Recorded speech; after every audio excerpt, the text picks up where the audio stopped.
I think a lot of the people who are on the water have been there for years, and those are the people who are selling. Property that was once very desirable seems to have slowed when it comes to buyers. There's quite a bit for sale if you look at Naples Park area, Vanderbilt Beach area. There's quite a few properties on the water that are for sale. Joseph Oster is a real estate broker, the president and CEO of Gulf Coast Realty and Property Management.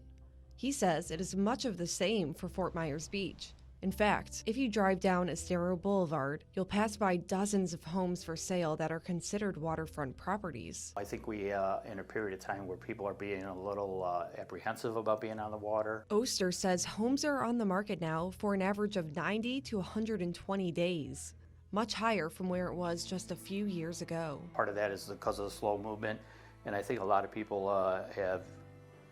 want to get away from the water after Ian. Fluctuations in the housing market are normal. But from Irma to COVID to Ian, people just aren't confident. I don't feel the confidence out there from people.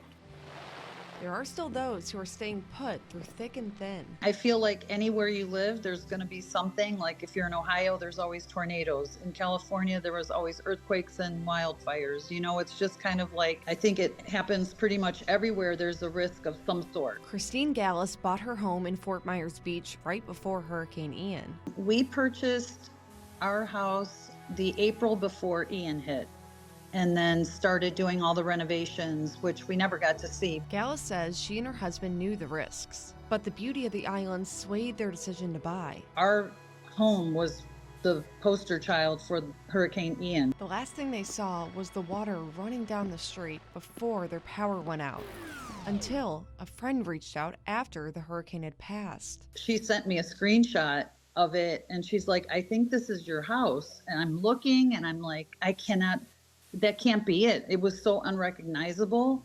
But I mean, in the end, it was. 2 long years later, with permits approved, there's finally progress being made. We'll see when we finally move back into Fort Myers Beach. There are others who are choosing not to rebuild. Our neighbors on both sides of us are both selling. So I think it's about 50-50. I think some people are just frustrated and may not have been able to afford to rebuild. Although Gallus has put so much effort into a home to start almost from scratch again, she feels lucky. No, we're not giving up. And, you know, it's easier to have a positive outlook because we didn't lose anybody. We didn't lose anything, you know, other than the home. And it was a lot of money, but, you know, we will recover and we're going to fight, and we'd like to see Fort Myers Beach back the way it used to be.